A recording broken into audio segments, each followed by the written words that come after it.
Donc au titre d'AMF, on a compilé un certain nombre d'analyses. Aujourd'hui, on a une trentaine d'analyses sur des sites en fonctionnement un peu partout en France. On a typé en fonction des types de produits, donc digesta brut, digesta séché ou digesta issu de séparation de phase.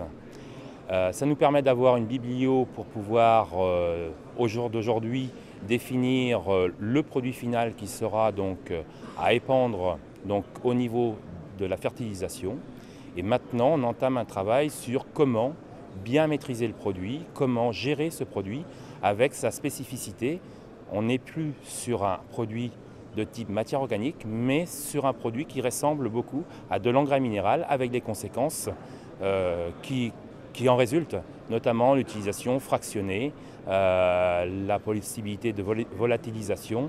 Donc tout un travail qui sera nécessaire dans la bonne utilisation du digesta pour avoir un retour économique au niveau de nos terrains. Le stockage du digesta, que ce soit sous forme liquide ou solide, devra se faire dans un local ou dans une fosse étanche et fermée pour éviter toute volatilisation. Le deuxième constat, c'est de dire que par rapport à ce produit, il sera judicieux de le fractionner 2 voire 3 fois sur du blé et sans doute aussi 2 voire 3 fois sur du maïs pour apporter donc ces éléments fertilisants au moment où la plante en aura besoin.